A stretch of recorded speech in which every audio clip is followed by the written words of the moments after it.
Hi guys, this is Vishal. Welcome back to my channel.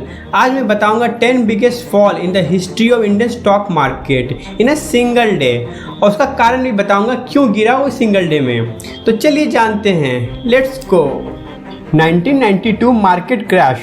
ये वो crash था जब हर्षद मेहता स्कैम बाहर आया 28 अप्रैल 1992 को, जब BSE 12.77% फॉल किया इन अ सिंगल डे और निफ्टी 11.77% फॉल किया था।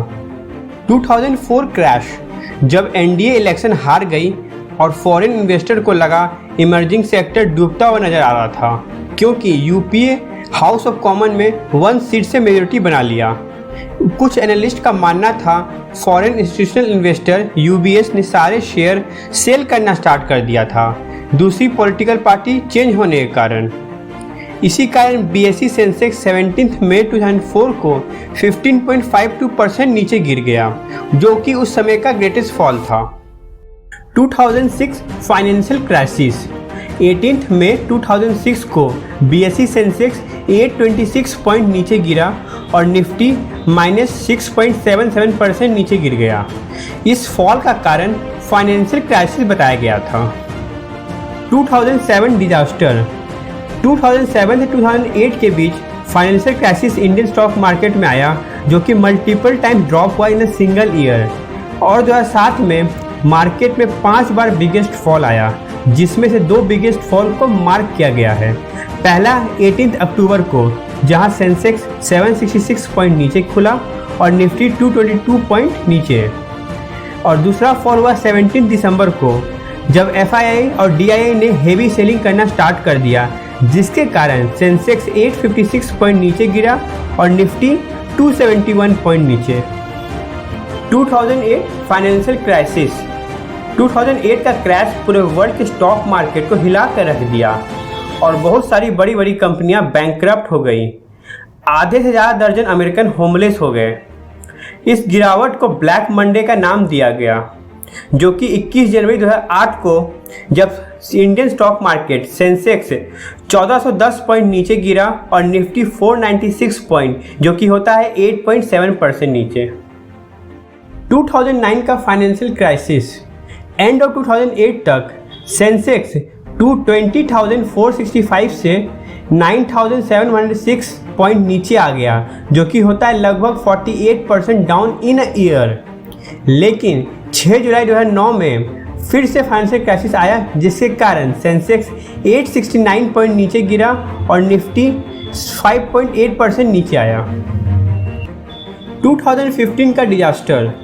2015 का क्रैश का कारण चाइनीज इकोनॉमी स्लो डाउन था, जिसके कारण करेंसी रेट ड्रॉप हो गया और हेवी सेलिंग स्टार्ट हो गया था इंडिया और चाइना के इक्विटी मार्केट में, जहां सेंसेक्स 1624 पॉइंट नीचे चला गया और निफ्टी 490 पॉइंट, जो कि 5.92% होता है, और शंघाई स्टॉक मार्केट भी 8.5% नीचे चला गया था।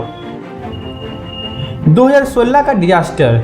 2015 का डिजास्टर इफेक्ट 2016 में भी दिख रहा था, जहां पिछले 11 महीने में सेंसेक्स 26% नीचे गिर चुका था, जिसका कारण बताया जा रहा था इंडियन बैंक का NPA बढ़ना और ग्लोबल डिफिशियंसी होना। FII ने भी पिछले 4 महीने में 2015 नवंबर से 2016 फरवरी तक 17,318 करोड़ का सेलिंग कर दिया था। एक्सपर्ट का मानना था चाइनीज इकोनॉमी और क्रूड ऑयल प्राइस $30 पर बैरल के नीचे चला गया था। लेकिन सबसे बड़ा ब्रेकडाउन 9 नवंबर 2016 को हुआ, जब इंडियन गवर्नमेंट ने डीमोनेटाइजेशन अनाउंस किया 8 नवंबर की रात को। नेक्स्ट डे 9 नवंबर को सेंसेक्स 6% नीचे गिरा और निफ्टी 541 पॉइंट, जो कि होता है 6.7% नीचे। 2020 का डिजास्टर। 2020 का डिजास्टर पूरे वर्ल्ड के लिए एक स्कैरियस्ट डिजास्टर रहा। कोरोना वायरस कोविड-19 ने वर्ल्ड मार्केट को ही नहीं बल्कि पूरे वर्ल्ड को ही कोलैप्स कर दिया था। जब गवर्नमेंट ने अनाउंस किया लॉकडाउन के लिए 23 मार्च 2020 को, तब सेंसेक्स 3,934 पॉइंट नीचे गिर गया, जो कि है 13.15%, और निफ्टी 1,135 पॉइंट लगभग 12.98% नीचे गिर गया, जो इंडियन स्टॉक मार्केट की हिस्ट्री में सबसे बड़ा फॉल है। और इस फॉल के सपोर्ट मिला यस बैंक के फाइनेंशियल क्राइसिस स्कैम से, जहां banking and financial service sector में क्रूशियल स्ट्रॉन्ग पॉइंट फॉल हुआ। 2022 का वॉर 25 फरवरी 2022 को रशिया यूक्रेन के बीच वॉर के कारण रशियन और यूरोपियन स्टॉक मार्केट शैटर्ड हो गया, जहां Russian stock market more than 50% नीचे चला गया, जिसके कारण उसे टेम्परेरी शट डाउन करना पड़ गया।